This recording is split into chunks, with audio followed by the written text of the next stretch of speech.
anyway, I mean, yeah. Yeah, it's more like I was doing algebra in junior high, and my dad was shocked. He's like, we didn't even do algebra until the very end of high school, right? For him. And now kids are doing algebra in elementary school. And it's just kids are capable of doing more earlier because we've gotten better at education and whatnot. But then they're also maturing later because you're not forced to. I'm not even sure that's the case. I'm not even sure that's the case. You always say that. Whenever I say anything, you never say, that's a really good point, Tom. You always say, I'm not sure that's the case. Well, you know, Tom, you kind of do that with me. So no, I don't. Damn it.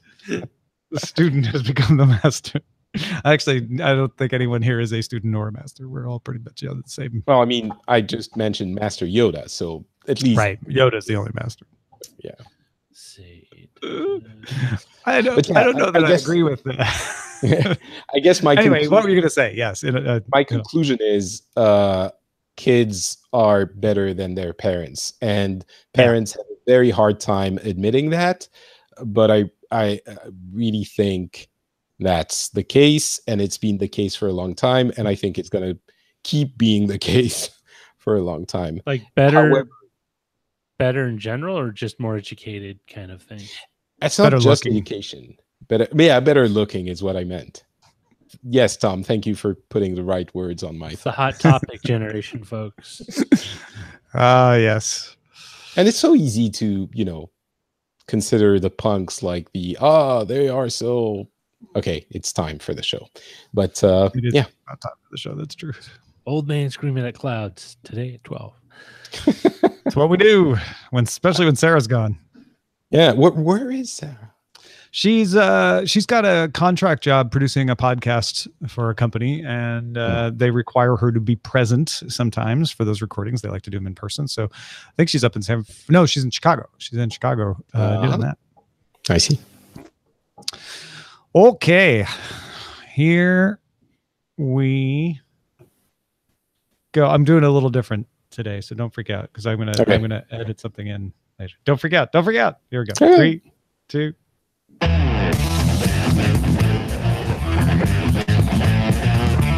This is the Daily Tech News for Tuesday, July 10th, 2018 in Los Angeles. I'm Tom Merritt. And from Studio Feline wait a second. That's not me. I'm Patrick Beja from Helsinki. You got halfway through that before I realized they're like, wait a minute. That is the right line to happen now, but that's the wrong person saying it. Of course, Sarah Lane is out today. She mentioned that yesterday on assignment. Somebody else assigned or something, and she had to go. But our producer, Roger Chang, is with us. Thank you, Roger Chang. I am here always. You are ever present, and we appreciate that until your baby comes, and then you'll miss Roger for a few days, but he'll be back. Don't worry. That's a long time from now. What's happening right now is we're going to start with a few tech things you should know.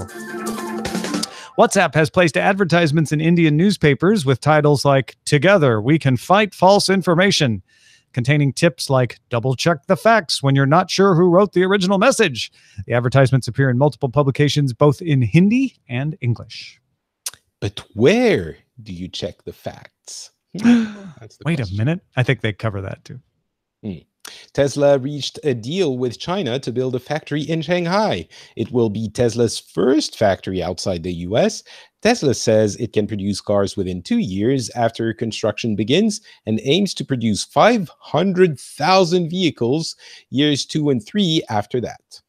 China is the top market for electric vehicles in the world. iAfrican reports a 24-year-old Ugandan software engineer won the Africa Prize for Engineering Innovation for a product called Matibabu, a low-cost reusable device that clips onto a patient's finger to test for malaria in less than a minute. No blood needed. Don't need to draw any blood. Brian Gita and his colleagues received the £25,000 first prize and have signed an agreement with the Ugandan government for clinical trials. Seems like they should get more money than that for some reason. Maybe I'm wrong. Well, they're going to get an agreement with the government, so I imagine they'll get more money, but the prize was only that much. I like that you're advocating for them, though. I appreciate it. Instagram has launched a question sticker that you can submit to friends' stories. Your friends can then tap the sticker to post a reply. The questions sticker is rolling out today on Android and iOS. You've been taken by this, haven't you? I think it's interesting that Instagram is growing so much, but this is trying to advocate engagement. It's like interact, chat more, discuss, and it's introducing commenting almost in stories, which famously have been absent of interaction. So I thought that was interesting. Yeah. All right, let's talk a little bit more about what YouTube is doing, kind of related to what the Indian advertisements were. YouTube will begin adding cards to conspiracy-related pages with text from trusted sources like an Encyclopedia Britannica or Wikipedia. YouTube will also supplement news search results with links to news articles in the wake of what it determines are major news events. YouTube will also spend $25 million on partnerships for sustainable video news operations in 20 markets. Okay, so folks who listen to the show every day, you know what we're going to say. First of all, adding a link to an encyclopedia article that shows you the facts isn't going to stop someone who already believes the conspiracy theory. But I think the intention here is to stop someone from beginning to believe. Because as we know, presenting people with the facts just makes them dig in harder in what they think. Supplementing the news results with breaking news so that when you search to find out what's happening, you see some reputable sources, even if they're not video, is an interesting idea to combat the idea is it's really easy to create a fake video about what's happening because you don't have to spend any time double checking facts, right? And so those go up faster than the real videos, but print articles go up faster. So if you put the print articles in the search results, then maybe that helps combat the fake videos. And then, of course, creating partnerships that get sustainable news operations to be successful on YouTube. I think that one explains itself. Like let's try to juice the results with good stuff out there that we can get behind. Do you think any of this really makes much of a difference, Patrick? I think it can't hurt. Although, what we've seen on Facebook is that, as you mentioned, telling people, no, this story isn't really right, makes them dig in. What Facebook has been doing is basically hide the ones that are controversial by reducing the size or showing them less in the newsfeed. Obviously, YouTube, I guess they could do that, but it's a little bit more of a controversial take. This could help for the people who aren't already coming to a topic with an opinion. The partnerships is an interesting one because 25 million, you might think, well, that's a decent number. But when you divide it by 20 markets, it makes $1 million roughly, a little bit more, per market. That doesn't seem like it's going to get a lot of people off the ground, but maybe it's a trial run and they'll do. I don't think it's meant to fully fund them, but to try to say like, hey, you need a little money to expand your operation. Because if you expand your operation, you'll have more videos. If you have more videos, you make more commercials. You get more money. We'll kind of help you over the hump. It's almost like a small business loan approach. Right. It's a grant. Microsoft introduced the Surface Go with a 10-inch 1800 by 1200 screen, 2-core Intel Kaby Lake chip, 64 gigabytes of storage, and a 9-hour battery life. So it's low spec. Let's just be honest. But like all Surface tablets, it does have a kickstand, supports the Surface Pen sold separately, has a micro SDXC card reader and headphone jack, as well as one USB-C port. You can also buy a smaller type cover made for the new 10-inch form factor. Those range from $99 to $129, depending on the material. There's a smaller Surface mouse, in case your hand gets smaller when you use a smaller tablet, for $35. I'm just joking. I know you want to keep it all tight and compact. Pre-orders begin today, starting at $399. That one gets you Windows 10S. Doing an interesting thing here, you can always unlock Windows 10S, but if you spend $449, $50 more, you'll get Windows 10 Pro from the start. You won't have to unlock it. And for $549, you can step up the RAM to 8 gigabytes and the storage to 128 gigabytes. New Surface Go and the accessories will begin shipping August 2nd. And if you're saying, well, wait a minute, what about LTE or even bigger drives? LTE and 256 gigabyte drive models will be introduced later this year. They haven't said exactly when. So it's Microsoft trying to compete with the 10-inch iPad and Android tablets out there. Right. The magic number there is, of course, the price, $399 for the basic model. The thing is, though, $399 is an attractive price, and tablets are less expensive now, but I guess you can think for serious work device, you could spend $399. But This is only Windows 10s.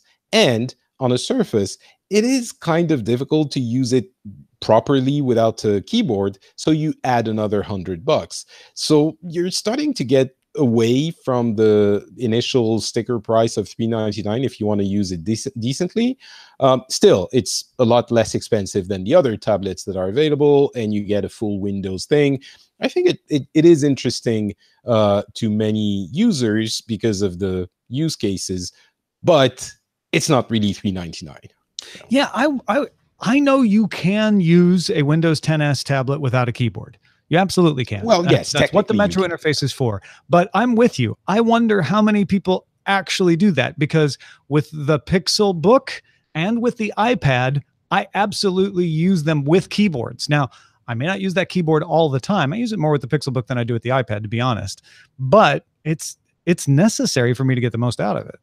Well, especially for Windows machine, yes, you can bring up the keyboard on the Surface, but the iPad the Metro interface with the Windows App Store, if you just Absolutely. stay inside of that. Yeah, you can. But the iPad is designed to be used you don't do necessarily the same things on an iPad and a Surface.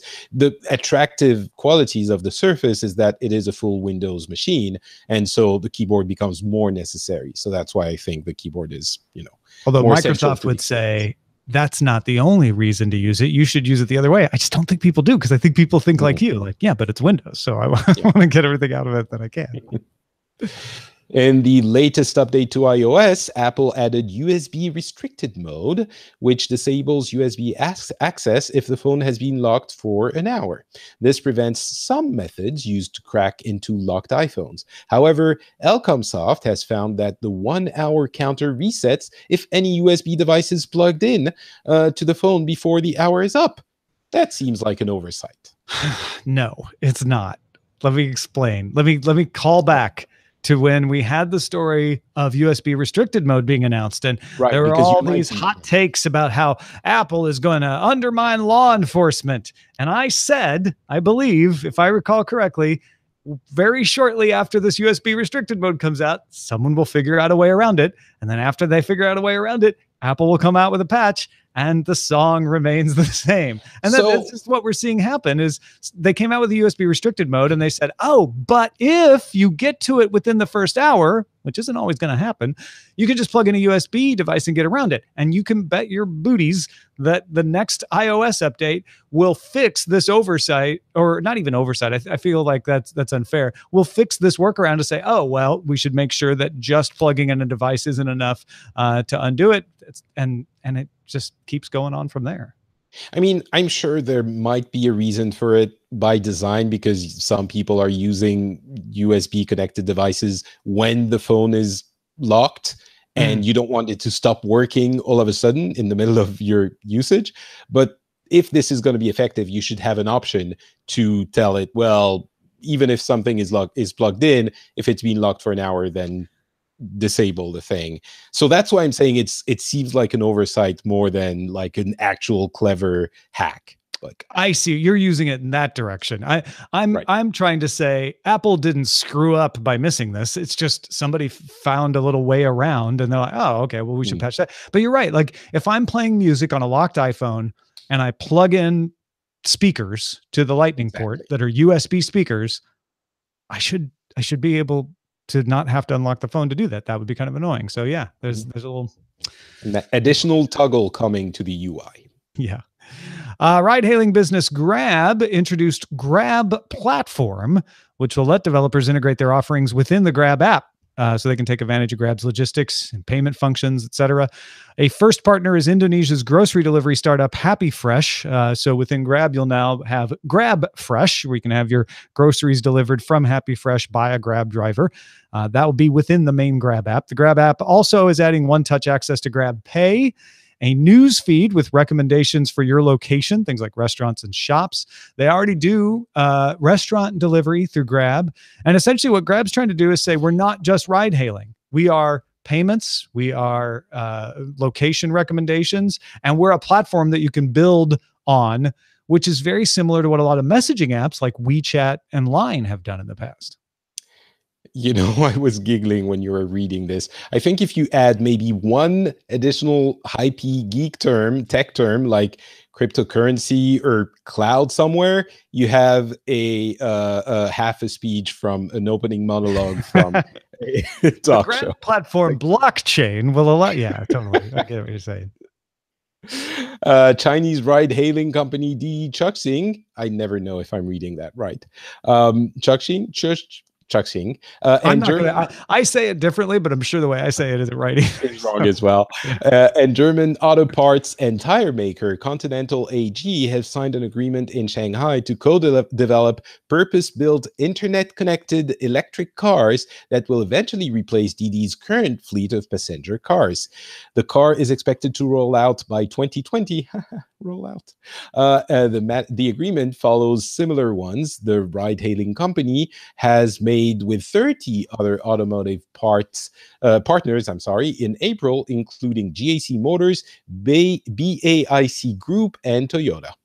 Yeah, when Roger first suggested this for the show, I was like, "Well, this isn't new. You know, Waymo and Uber, they're all working with automotive manufacturers on custom cars for the autonomous cars." And Roger pointed out the Continental AG isn't an auto manufacturer; it's a parts maker. So there's something a little unusual here. It's not just a customized car. It's a built from the ground up, or as they say, purpose-built car. So this isn't taking a Toyota model and saying, "Well, we're going to make a version of the Corolla that's meant for Waymo." This is we're going to build a car out of parts specifically for Didi Chuxing to use as an autonomous car provider. Mm-hmm. And I think that is an interesting step forward in this, because the one thing I'm slightly surprised to see is the auto manufacturers not freaking out about autonomous cars. Usually we have the technology comes in, it disrupts, the incumbent industry resists it, and then finally figures out how to embrace it. The automotive companies are like, yeah, we know. Personal automobiles ownership is probably going to decline. And you know what saves us? Fleets of cars sold to these autonomous makers. So this is, I guess, an example of a parts maker saying, and the way we survive through this change is to create cars for a company that's doing autonomous cars like Didi. Yeah, I've been, it's funny. I just recorded my French tech show yesterday, and we came to the same conclusion that the automotive industry is surprisingly on point on all of those things. I think anyone who's ever interacted with the car industry, well, not anyone, but my interactions with the car industry have shown me a very slow-moving, old industry that I would never have guessed would be the one that saw this coming. All of the other industries have been devoured by tech giants, and maybe because of they have learned from all of those, they have actually been working on these things for a while, and it's kind of heartening to see. Well, and I think automotive manufacturing is a little more difficult than some of the other industries that have been disrupted. There's a little more expertise involved in building. Well, sure, yeah. But also, look at the hoops that Tesla is having to go through just to make their own cars. Of course. Yeah. Of course. Yeah, but yeah, could be argued. Folks, if you want to get all the tech headlines each day in about 5 minutes, be sure to subscribe to dailytechheadlines.com. We have another fantastic article. Don't ever let anyone tell you that journalism is dying. There have been some amazing articles coming out this week. Cecilia D'Anastasio of Kotaku has an excellent article on the topic of gaming addiction. This is something she's covered for a while, actually. She wrote an article for Vice about it 3 years ago. It tells the story of several people, including somebody named Cam, who have been game sober. In fact, Cam has been game sober for 7.5 years. After almost committing suicide because he felt so bad that he couldn't stop gaming. Experts still debate whether excessive gaming is a compulsion, an addiction, or simply a symptom of an underlying issue. And of course, gamers get their backs up real quick because we have all been succumbed to the, gaming causes violence, gaming causes this, that we're oh, great, now gaming is at fault for addiction. But there are definitely some instances and people who say, yeah, I couldn't stop. It was a problem. Some of them say it was probably another issue that was manifesting itself as gaming, but it's a real issue. One of the things that's causing the controversy is gaming getting put in the same camp as gambling. Gambling was classified as a compulsion or impulse control issue in the 1980s. But in 2013, the Diagnostic and Statistical Manual reclassified it as gambling disorder under the behavioral addictions section. That's the first non-substance-based addiction to be recognized that way. And this year, gaming disorder was added to the WHO's international classification of diseases. The WHO says that gaming disorder is characterized by impaired control over gaming, increasing priority given to gaming over other activities to the extent that gaming takes precedent over other interests and daily activities, and continuation or escalation of gaming despite the occurrence of negative consequences. Habits must impact social, educational, and occupational lives for about a year to qualify as a disorder. So you increasingly use it, you have symptoms of withdrawal, just like other addictions. Now, here's the thing. Everybody gets their back up because they're like, I play a lot of games. It doesn't mean I have a disorder. That's probably true. It's not common. A recent meta-analysis, including 19,000 subjects, concluded that a very small proportion of the general population, between 0.3% and 1%, might qualify for a potential acute diagnosis. So they're not saying everybody who games has a disorder. They're saying a very small percentage of people might actually have a problem. Patrick, I know that you had a similar reaction to this article as I did, which is some mixed feelings about it, but very interesting. Yeah, for sure. I mean, I'm definitely part of as people on the show know, I am a lifelong gamer, very proud of it, very like almost militant for my hobby to be recognized as something, not even just of value, but something that has, yeah, I guess I could say that has value, because in my youth, it was considered as a silly pastime and sometimes accused of many, many ills. And certainly the WHO and everyone analyzing this is recognizing this fact. The DSM actually tried in 2013 to classify gaming in the same category as gambling or something similar. I was working at Blizzard at the time, so this was kind of a concern of ours. And the sets of parameters they put together would have qualified something like 40% of the gaming population as addicted to gaming, which obviously was silly. They dropped it. The WHO classification is much more restrictive and qualifies it as a very narrow subset of the population, pointing out that for the vast majority of people, it is a agreeable pastime. Yeah. Now, the concern comes from people like me and others who have seen all of this, gaming being blamed for many things, and it still happens. We've seen controversial topics being raised in recent months, and the fear that some people will not understand this characterization, coupled with the fact that even, unlike other topics or issues, even the medical professionals are divided on the topic, specifically on the idea of, does it cause an issue, or is it a symptom of other underlying issues? And so when you put all of this together, it's very difficult for people like me to welcome this as, objectively and calmly as, well, everything's going to be fine. Not, you're not going to see parents calling in doctors saying, oh, my kid is playing 2 hours of Fortnite a day, as, Cecilia D'Anastasio mentions in her article, calling their doctor saying, he's addicted to Fortnite, he's playing 2 hours a day. So that's where the either fear comes from, or the being very careful with these kinds of discussions. The caution, the caution. Thank you. I mean, here's the thing to keep in mind, because yes, you're absolutely right.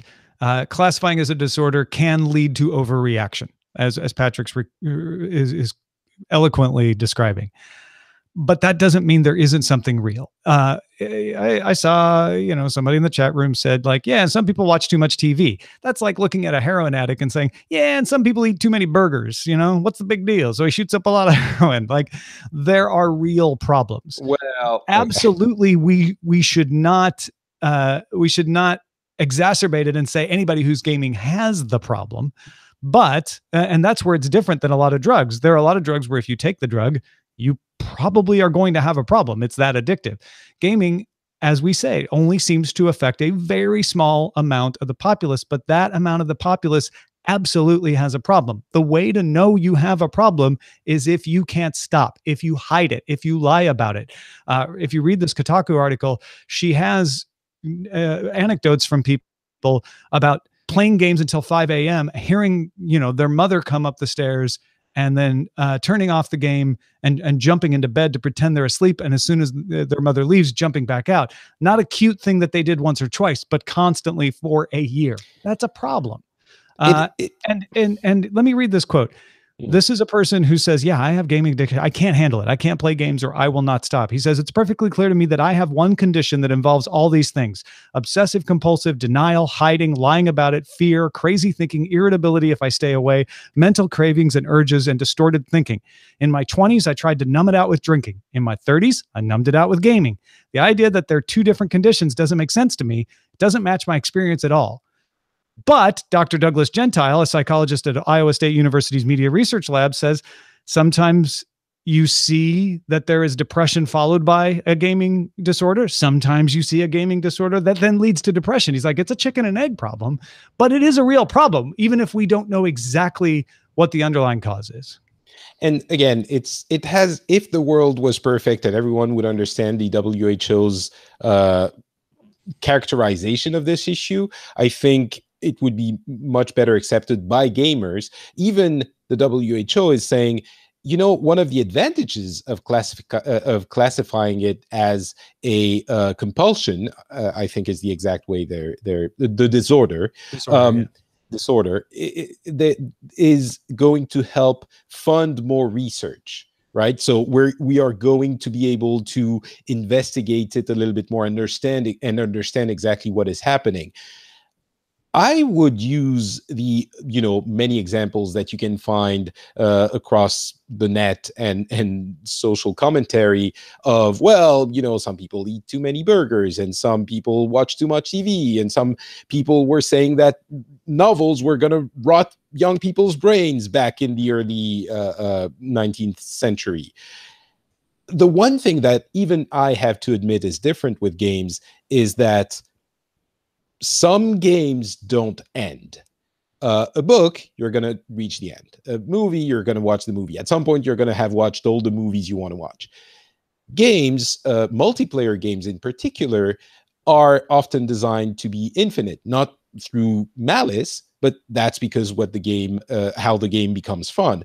So I will agree, there is an avenue for people who get lost in their games, maybe because of underlying conditions, maybe not. I would like to think it's because there's something else under it. Well, they have a way of doing something that just doesn't stop. They can play, League of Legends or whatever multiplayer competitive game forever. They can play, So that is definitely a difference. The thing I would point out, though, is some people are addicted to games that do stop. They just can't stop playing those games. So they play one, they finish it, and they move on to another. The question is, I think you'll find most. Let me finish my point. The question isn't, because I don't want somebody out there like, oh, well, I obviously don't have a problem because I don't play unending games, but they're also not taking care of themselves, can't keep a job. Like the question isn't, what are you doing? If it's television, if it's hamburgers, if it's staring at paint, I don't care what it is. Don't start there. Look at the effects. If you have gone a year or more and you're losing your job, you can't take care of yourself, you're irritable without the thing that you do, you are suffering from it for whatever reason, and you should seek out some kind of help to get things back together. It's not about whether the thing should cause it or not. Look at the effects. And that's why I did want to finish this by mentioning a couple of support groups. GameQuitters.com is from Cam, who was mentioned in the Kotaku article. It's a support group for video game addiction. And Computer Game Addicts Anonymous is a grassroots 12-step group for gaming addicts. And we'll have links to both of those in the show notes. They're linked to in the Kotaku article as well. If you think, yeah, maybe this gaming thing is too much and I don't think I can stop and I need help. If you're thinking that, then you should look into it. You should look into getting some help.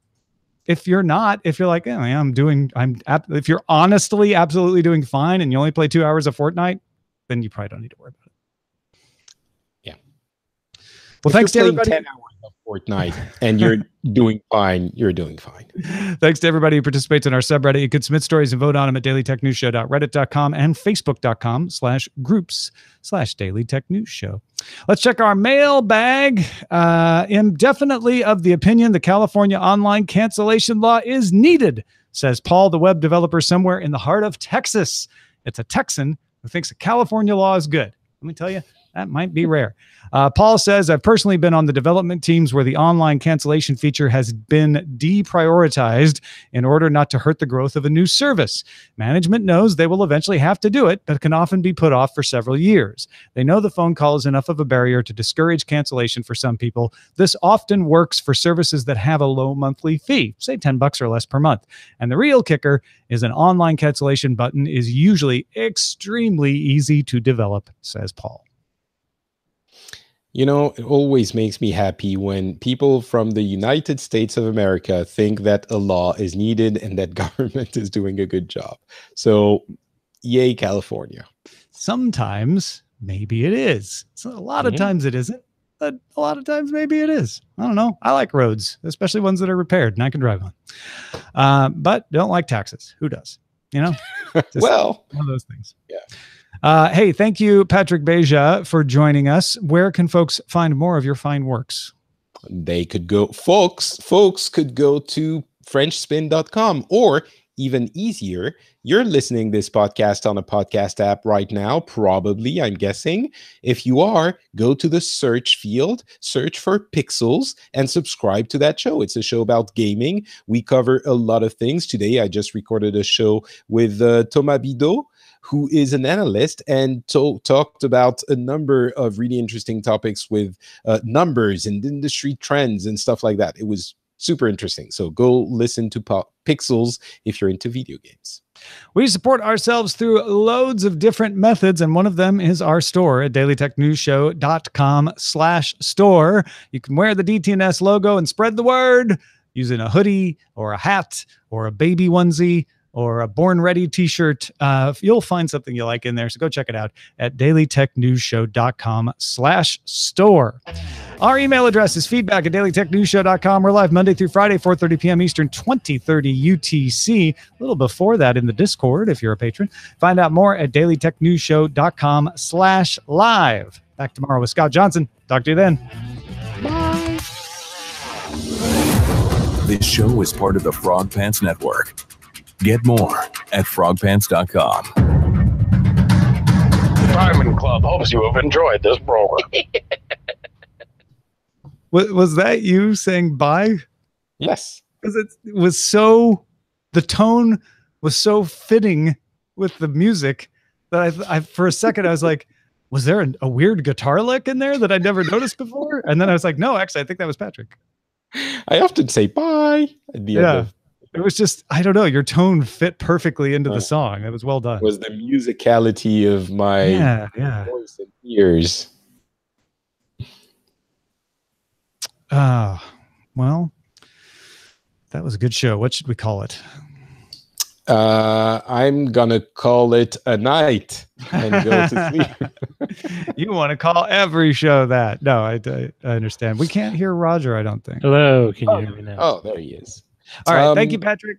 Thank you very much. We'll talk about the thing another time. Yes, indeed, we will. Do you know what I'm talking about? Or yes, I do. Okay, the email thing you said. Yeah, Secret totally. things. We should have talked about that before, but I was already recording. Yeah, and I joined late. That's all right. All right. We'll talk soon. All right. Bye. Bye, Roger. Bye, Bye. chat room. Love all of you. Bye. Oops. Ouch. Secret plans. That's what we have. So, Roger, what should we call this? There's games addiction. Like Jane's addiction. yeah. I get it. That's the only gaming one. There's also combating fake news and bet your booties. Kind of, games addiction. It's got a little bit of funny to it, but not so much that it feels disrespectful. So It doesn't feel glib. yeah. Oh wait, that's a different song. Dun, dun. Why are they still drilling? I thought they were done. You're done. I'm done with this construction. Like my head hurts. What are they drilling for? Gold? What are they drilling in there? Not a playroom for the baby. I wish. What is he building in there? I don't even remember what that's from anymore. It's from a play of some sort, but I can't remember which one now. The jackhammerish, the jackhammer's house. No, it didn't have to do with jackhammers particularly. July. Oh dear. Oh my dears. That's hell. You're gonna have to keep the troops entertained since Sarah's gone and All right. So, true story. Oh, what happened the other day? See, I don't even remember this night anymore. True story about a thing that Roger doesn't remember. I thought it was going to be interesting, and then I realized it wasn't. Ah, I think I was confusing it with something else. you were confusing it with an interesting story. Yeah.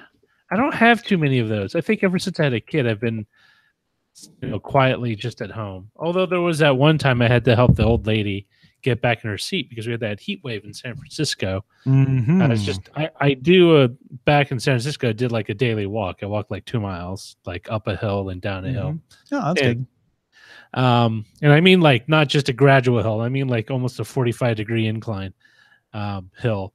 And as I was walking back toward my house, there was this woman on her stoop, and she kind of waved me down, saying, "Sir, can you help me?"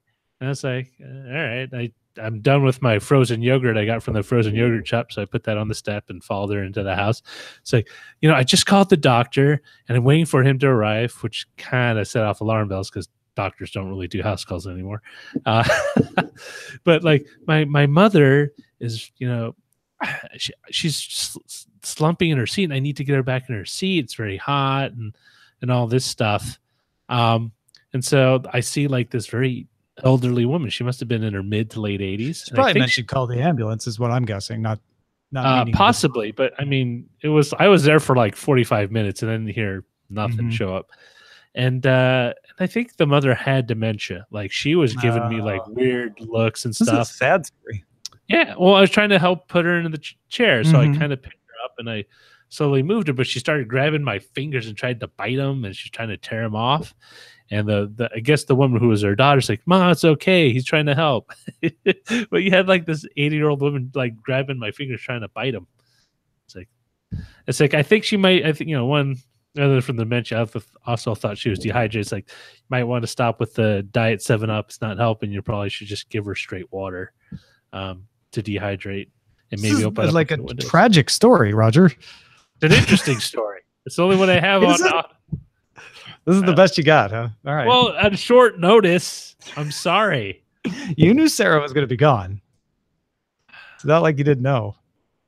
All right. So I have this other story about, way back when Kevin Rose was still at. Here we go. Gossip. That's better. Oh, that was just a place, a time frame. Not that's didn't involve him. Okay. Never mind. So we had a once in a lifetime storm in San Francisco where it was just deluged with heavy amounts of rain, like almost 4 times the normal amount of rainfall, and it overwhelmed the sewage system in the city, like so much so that water was shooting out of the manhole covers. Yeah, and the sewage actually, I feel like I remember that one. Yeah, and I was driving down to Mission Street from going east on Cesar Chavez from my house. I got on Cesar Chavez, went down. And it's like, holy crap, these streets are totally flooded. Like, there must have been at least 1 inch or 2 inches of water in places, and, almost a foot in other places, depending on, because the streets slope. And I saw like, oh, look, because my sister was with me, say, oh, look, someone lost their jacket. I see this blue jacket kind of float by. And then I notice it starts waving. It's like, oh my God, it's like a little woman and she's being washed out. I hate to laugh about it, but she's being washed out Cesar Chavez by a torrential amount of rainfall. And at the intersection of Cesar Chavez and Mission, the driver in this car that was going intersecting with me, moved his car up so she could grab the front of the fender to hold herself. It's like, I was thinking about getting out to help her, and then I see this kind of big, burly Hispanic gentleman with kind of like a Marlboro Man, bushy mustache. He kind of went in there like John Wayne and picked her up and carried her out. So it's pretty cool. And then why do all your stories involve tragedies? It's not a tragedy. She was saved. Well, I guess it's a happy ending. Yeah. It's not a trend. No one died. No one. I mean, there was a bit of perilousness involved. Precarious. Do you have any like happy stories that are just happy all the way through? I was with Patrick Norton, and we were driving downtown from the Revision 3 offices down to Central Computer to get some parts. As we got around 3rd Street, as it winds over toward the ballpark, we noticed that like everything started slowing down, and we looked at the giant billboard at is it not Pac Bell Park? What is it called? The baseball park. Pac Bell Park, sure. Pac Bell Park. And it just said Bat Boy, blinking on it. And it's like, what is that? And we see like this caravan of people like in this car roll by with police siren escorts and everything. And I thought that was the weirdest thing. And I took a couple of pictures of the sign. I didn't find out till later that day, San Francisco put on a special event for this one child. Oh, that was Bat Boy Day. Yeah, Bat Boy Day. He had leukemia. Holy cow. Yeah. He had leukemia. Oh yeah, I imagine most people know about Bat Boy Day, but for those who don't, yeah, go ahead and explain. He had leukemia. I think he had leukemia, or has. I don't know if he's still around. Leukemia or another terminal illness, and through the Make-A-Wish Foundation, he wanted to be Batman for a day, and so the city, the mayor office, and all that went in on it, and they kind of like did this whole kind of sketch where. Whatever the love interest of Batman, I forget the reporter, not Lois Lane, the one for Batman. Ricky Vale. She gets kidnapped and he has to rescue her. So they got this guy with the Batmobile dressed up as Batman. And so it's a Batmobile replica for the movie. Driving through, and they get out, they stop the bad guys, and then they take her over to the ballpark. It was really great. There's a Netflix documentary on the whole thing. It's very heartwarming. There's some people asking you questions in the chat room. I don't know if you've noticed. Well, I was trying to come up with stories. Right. No, but now that you've told your stories, that was a very good story. Let's see. Supposed to be entertaining us, faux po. Someone wanted to know what you had for lunch.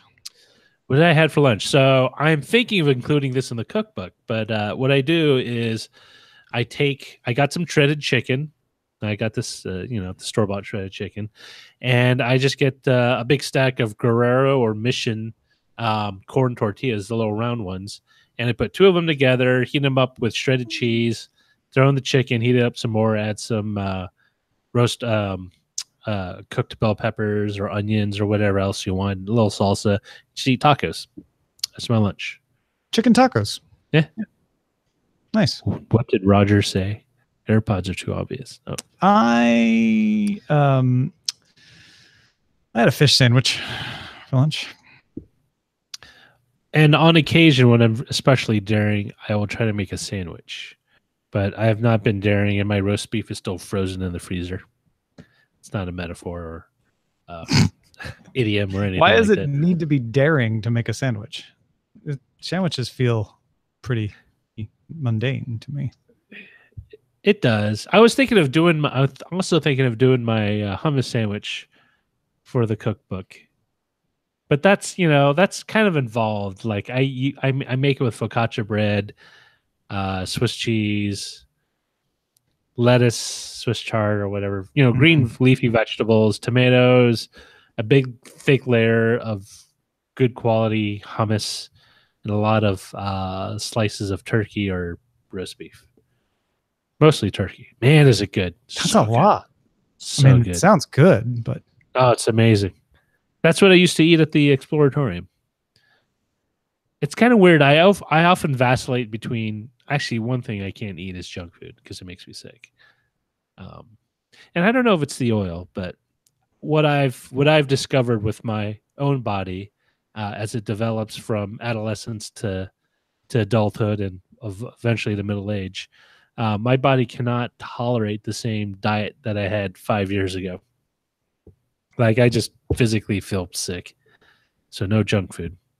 But the problem is I love onion rings. I really, really love onion rings. so when you say junk food, that's a very wide category. True. So onion rings are fried. You can't eat fried things. I can't, but I will make an exception for onion rings, but I pay for it later. But Like, so you generally don't like to eat onion rings. No, I love eating onion rings. I should rephrase it. You prefer not to eat fried yes. food. But you'll make an exception for onion rings. Although if someone has a great recipe for breaded onion rings that I can bake, and it's not like fried, they're all breaded. But not like breaded and then put in the batter, then dropped in the deep fryer. Well, in other words, not fried. Yes. You want? Well, what else are you supposed onion. to call it? Like, you have fried chicken, but you also have breaded chicken. No, it's fried chicken is breaded. Yeah, you bread the chicken and then you fry it, you bake it. It's breaded either way. Well, that's the way I've learned it. All right, Tom. Okay. It's either fried or breaded. All right. It's one of those colloquialisms. I know you like to be the food semanticist. Oh no, I just like to be pedantic all the time. I really need to stop. You're a pedantitarian. I only eat pedantry. No junk food. No, Zoe. No. Yeah, I can't really eat junk food. Even stuff that people really rave about, like In-N-Out, I can only eat very little. Like, I can eat maybe a burger. But junk food is wide ranging. That's true. So you can't eat sweets or fried foods or like. There's a lot of things under that category. So let me just say, I can't eat a lot of processed junk food. So I can't eat the. What about spam? I can't eat. I can eat that in limited quantities, like Spam Musubi. Mm-hmm. But I mean, I guess ice cream is considered junk food, but it's like good ice cream. It's like Tillamook. I think you may be unintentionally defining junk food as things that make you sick. Yeah, because it's junk to my body, rather than actually junk food making you sick, because you're making exceptions for certain things. Well, is Tillamook ice cream considered junk food? Yes. Just because you like it doesn't mean it's not junk food. It has vitamins. It has all junk food has vitamins of some amount. I also like chicken nuggets, but I don't like McDonald's chicken nuggets. I like the freezer, like the Foster Farms breaded nuggets that just stick in the oven. Right, because they aren't injected with hormones. Well, there's something about McDonald's food that has a weird taste. I actually really like McDonald's chicken nuggets, and I always have. But they recently changed how they make them. I wonder if that would change it for you or not. I'm not sure. I tried them recently with my kids' Happy Meal, and they still tasted weird to me. All right, so no. Oil, I think. Honestly, I think it's the oil. But yeah, that's probably it. So with the quarter pounder at McDonald's, they recently did the whole we're using USDA. Like Angus beef or whatever, not the standard, at least in the U.S. American. Not the leavings. Whatever McDonald's was using for a long time. It actually tasted pretty good. And it did not give me that foul, Roger, you shouldn't have eaten that 30 minutes later feeling. So they must have done something. It's probably real meat. Because the only time I've ever had that feeling eating at McDonald's was in Australia. And I was also eating a quarter pounder. Coincidentally enough, they always used real chicken in chicken McNuggets. It wasn't fake chicken. That's not fake chicken. It's processed. It's mechanically separated chicken. Heavily processed, but it's still made of actual chicken. And do you know what pressed meat is? Oh, I though. Wait, your dad was a fooditarian. About pressed meat. That was for the longest reason. For the longest time, that's why I didn't like eating turkey sandwiches, because the only turkey I had was pressed meat turkey, and I thought it was nasty. It's like, why does turkey taste like this? It wasn't until I actually had turkey like at Thanksgiving at my uncle's house. It's like, hey, this is really good. Turkey for me.